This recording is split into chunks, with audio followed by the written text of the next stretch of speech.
نحمده ونصلي على رسوله الکریم اما بعد۔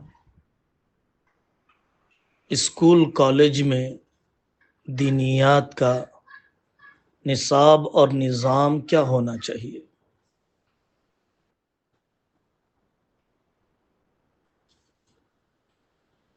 پہلی بات یہ یاد رہنا چاہیے کہ اسلامک اسکول الگ ہے، مسلم اسکول الگ ہے۔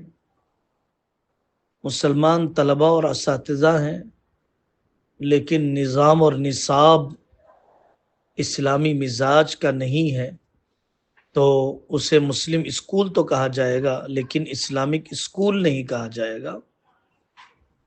نصاب اور نظام سلیبس اور سسٹم ہی نہیں، بلکہ ٹیچرز اور ایڈمنسٹریشن،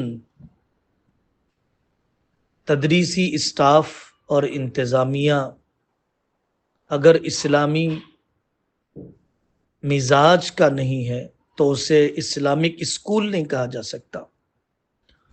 دوسری بات، دینیات کا 1 گھنٹہ ناظرہ پڑھانے کے لیے، چند دعائیں رٹانے کے لیے رکھنا دلی تسلی تو ہو سکتی ہے، پیرنٹس کا منہ تو بند ہو سکتا ہے، مارکیٹنگ کرنے کا ایک سبب تو بن سکتا ہے، لیکن دینیات کا جو کما حقہ فائدہ ہونا چاہیے وہ نہیں ہوگا۔ تیسری بات، دینیات کے اساتذہ کو مقرر کرتے ہوئے قابل اساتذہ، باصلاحیت اساتذہ،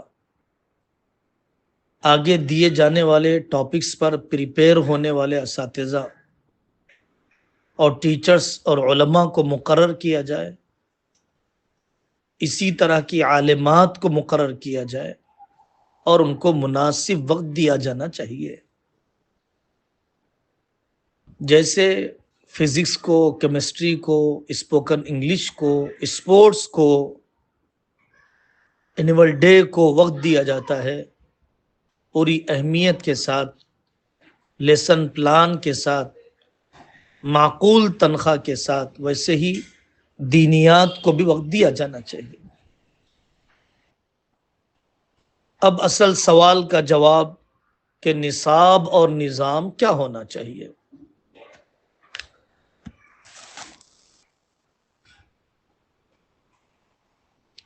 اسلام نے علم نافع اور علم غیر نافع کا فرق کیا ہے۔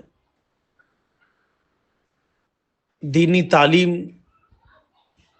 کے فضائل بہت زیادہ ہیں، عصری تعلیم کے بھی فضائل ہیں، انسانیت کو نفع پہنچانا چاہیے، اللہ کی مخلوق کو فائدہ پہنچانا چاہیے، اس کے فضائل سنائے جائیں۔ عصری علوم شرعی حیثیت و فضیلت میں ہم نے جمع کر دیے ہیں۔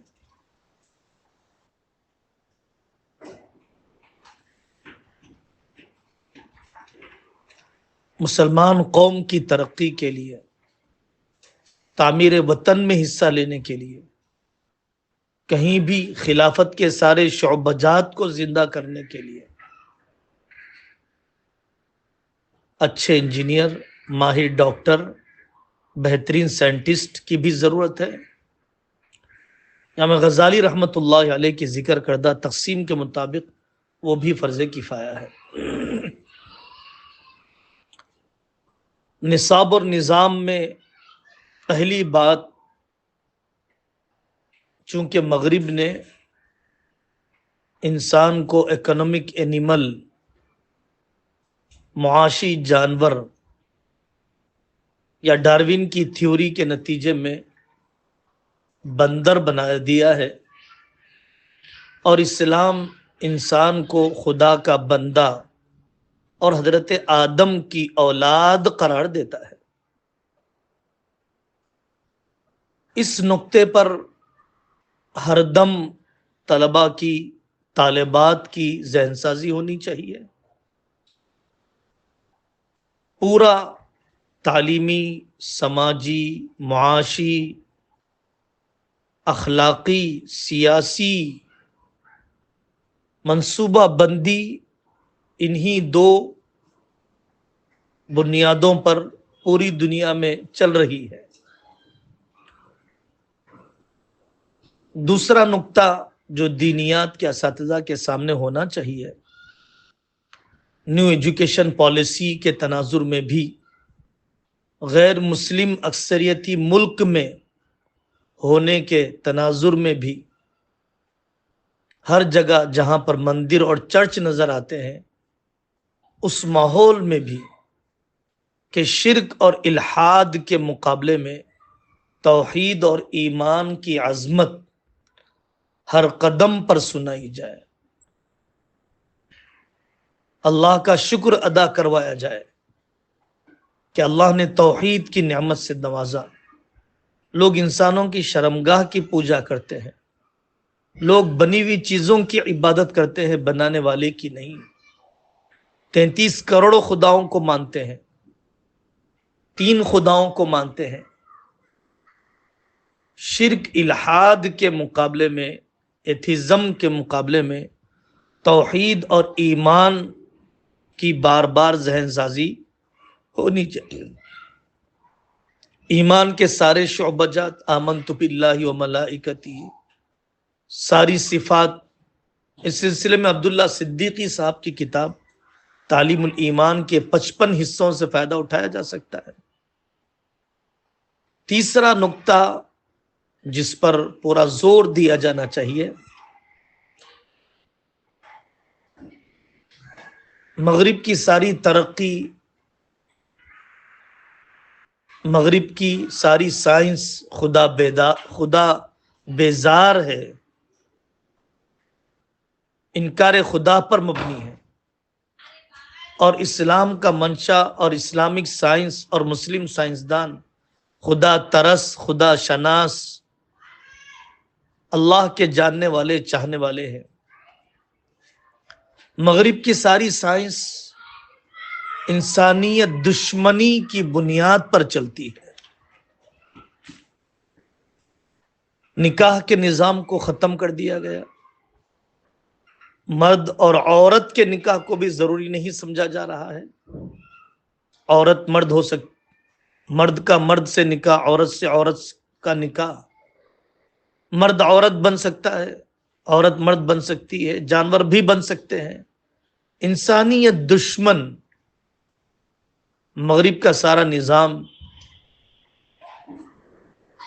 شراب چھوڑ نہیں سکتا، سود چھوڑ نہیں سکتا، خاندانی نظام کے جوڑ کو چاہتا نہیں ہے۔ وائرس بیچ کر پیسے مل جائیں تو تیار ہے، ہتھیار بیچ کر پیسے جمع ہو جائیں تب بھی تیار ہے، جنگ چھیڑ کر دولت جمع کی جائے تو اس کے لیے بھی تیار ہے۔ اس کا قیدیوں کا نظام، اور اسلام اور اسلامی تہذیب، اسلامی تعلیم انسانیت نوازی پر مبنی ہے۔ حضرت رسول اللہ صلی اللہ علیہ وسلم کی سیرت، خلفاء راشدین کی سیرت بتلاتی ہے۔ مغلیہ سلطنت، خلافت عثمانیہ، خلافت مملوکیہ، خلافت اندلس، سب دیکھ لی جائے۔ مغربی تہذیب کے چھوڑنے کے پہلو کون سے ہیں؟ خود ما صفا و دعما کا در، ضرور اس کی تمدنی ترقی لی جائے، اس کے ساتھ آنے والی تہذیب اور اقدار کو نہ لیا جائے۔ مغربی تہذیب کے مضرات بہت کھول کر سنانے کی ضرورت ہے۔ حضرت علیمیہ کی کتابیں، سید قطب کی کتابیں، حضرت تھانوی رحمۃ اللہ علیہ کی افادات کو مفتی زید صاحب مظاہری دامت برکاتہم نے اسلامی تہذیب کے نام سے جمع کیا ہے۔ قاری طیب صاحب رحمۃ اللہ علیہ التشبہ فی الاسلام،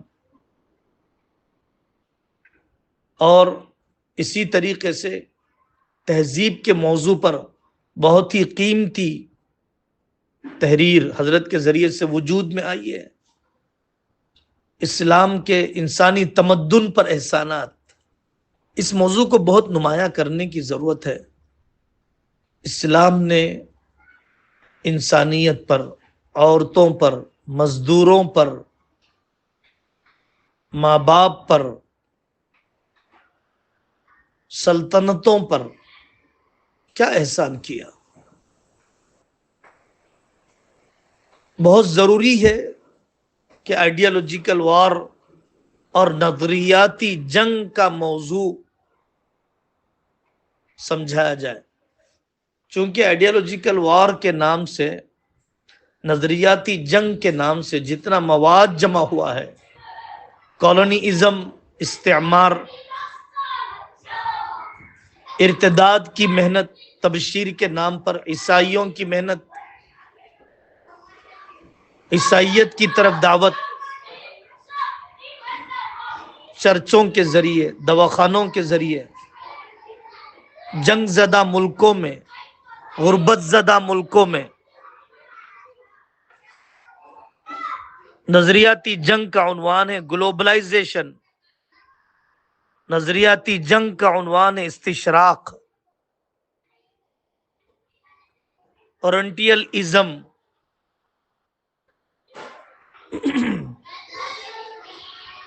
بہت لمبے موضوعات ہیں، گہرے موضوعات ہیں، سلگتے ہوئے موضوعات ہیں۔ موجودہ دنیا کی حقیقت کو سمجھانے والے، میڈیا کی حقیقت بتلانے والے، شبہات کو ختم کرنے والے، دنیا کا رخ بتلانے والے، آئیڈیالوجیکل وار کا مضمون ضرور کسی نہ کسی موقع پر طلباء کے سامنے، طالبات کے سامنے آنا چاہیے۔ مسخ شدہ تاریخ، پوری دنیا کی مسخ شدہ تاریخ، ملکوں کی مسخ شدہ تاریخ پڑھائی جا رہی ہے، تصحیح و تحقیق شدہ تاریخ پڑھائی جائے۔ لڑکیوں کے لیے امور خانہ داری کی تربیت دینیات کے شعبے کا تقاضا ہے، لڑکوں کے لیے تعلیم و تجارت کے چھوٹے ہوئے میدان، تعلیم و تجارت کے اصول، حلال میدان، اس کا مذاکرہ ہونا چاہیے۔ بہت بڑی کمی ہے کہ دینیات کے نام پر بہت کچھ رٹایا تو جاتا ہے، تفہیم پر توجہ ہے، تحفیظ پر توجہ ہے، تفہیم پر نہیں، میمورائز کرنے پر توجہ ہے، موٹیویٹ کرنے پر نہیں۔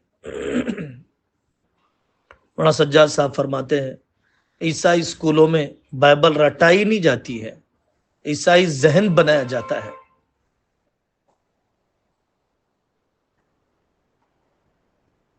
اگر ہم نے ان طلباء اور طالبات کو غیر مسلموں کے ساتھ تعلقات کے حدود نہیں بتلائے، تعمیر وطن میں حصے داری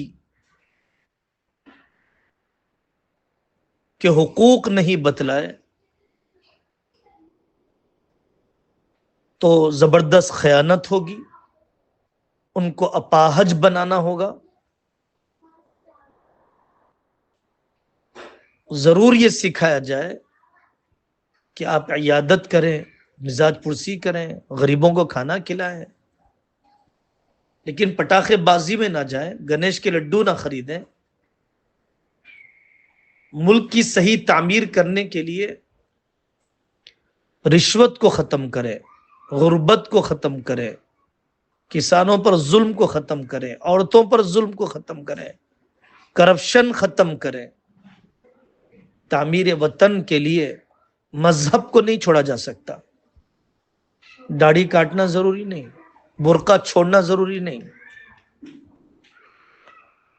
وطن سے محبت الگ ہے، وطن کی عبادت الگ ہے، وطن کا اکرام الگ ہے، اور وطن کو خدا بنانا الگ ہے۔ ہر دم یہ بات یاد رہنی چاہیے کہ وطن اور اس کی سرحدیں انسان بناتا ہے، مذہب اللہ بناتے ہیں، خالق کائنات بناتے ہیں۔ مذہب کا وطن سے کبھی موازنہ نہیں ہے، آپ کو وطن سے زیادہ محبت ہے یا مذہب سے زیادہ محبت ہے؟ یہ سوال ایسا ہی ہے جیسا کہ عقل بڑی ہے کہ بھینس بڑی ہے، دونوں کا کوئی موازنہ نہیں ہے۔ محنت کرنے کی ضرورت ہے کہ فنون کی تطہیر ہو، سائنس کو خدا سے جوڑنے والا بنایا جائے، اکنامک اور معاشیات پڑھاتے ہوئے کاش کوئی مولوی صاحب دینیات کے گھنٹے میں کیپٹلزم سوشلزم کے بعد اسلامک اکنامک سسٹم سمجھائے، وہاں کی سوشیالوجی کے بعد سوشل کے بعد صحابہ رضی اللہ عنہ مجمعین کی سماجی زندگی پڑھا ہے، وہاں کی ہسٹری اور جغرافیہ کو پڑھانے کے ساتھ ہمارے ہسٹوریکل بڑی بڑی پرسنالٹیز اور ادریسی وغیرہ کا ذکر کریں۔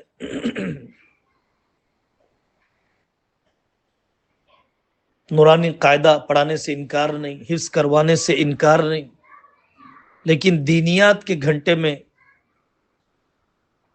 جن مضامین پر توجہ دی جانی چاہیے وہ یہ ہے۔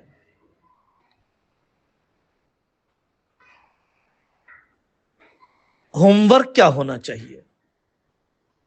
دینیات کا ہوم ورک کیا ہونا چاہیے، یا دینیات کے ڈپارٹمنٹ کو افیکٹو کیسے بنایا جا سکتا ہے، اس کا وزن اور اس کا اثر کیسے چھوڑا جا سکتا ہے؟ کوئز کمپٹیشن کے بجائے مضمون نگاری کا مسابقہ ہونا چاہیے، آرٹیکلز لکھوایا جائے، حضرت رسول اللہ صلی اللہ علیہ وسلم پیغمبر امن، پیغمبر مساوات، آپ کی برابری کی تعلیم، ٹیپو سلطان پر مسابقہ، اورنگزیب پر مسابقہ، گاندھی جی کی تعلیمات پر مسابقہ، امبیڈکر کی تعلیمات پر مسابقہ، مغلیہ سلطنت کے بادشاہوں کے کارناموں پر مسابقہ۔ تو پہلا ہوم ورک یا دینیات کے پلیٹ فارم سے ہونے والی ایک ایکٹیویٹی یہ بھی ہو سکتی ہے۔ دوسری سیرت اور تاریخ کی ایگزیبیشن یا مسلمان سائنسدانوں کا ایگزیبیشن۔ تیسرا اسمبلی میں روزانہ کوئی پیغام سنایا جائے، قرآن کا، حدیث کا، انسانیت کا، ہیومن ویلیوز کا، مورلز کا، تاریخ کے واقعے کا، روزانہ کی خبروں کا۔ سالانہ جلسے میں دینیات کا مظاہرہ، اتوار کے دن اجتماع رکھا جائے، ایوننگ ٹیوشن سینٹر میں دینیات کے مضامین کو اہمیت دی جائے، خود ماڈرن سبجیکٹ کے ٹیچرز کو لیکچر پیش کرنے کے لیے کہا جائے، پردے سے متعلق، نظام طلاق سے متعلق، نظام نکاح سے متعلق، اسلام پر اعتراضات کے جوابات سے متعلق۔ آخری بات، اہم بات یہی ہے کہ دینیات کا شعبہ اگر ان مضامین پر چلتا بھی ہے اور مؤثر ہو بھی جاتا ہے، لیکن ٹیچر ٹریننگ اور ان کا اسلامی مزاج بنانے پر کوشش نہیں ہوتی ہے، اور انتظامیہ اپنے سارے معاملات اور معاشرت کو اسلامی بنا کر، رنگ میں ڈھال کر نہیں پیش کرتا ہے، تو وہ دینیات کا شعبہ ایک جزیرہ بن جائے گا، ایک خول میں رہ جائے گا۔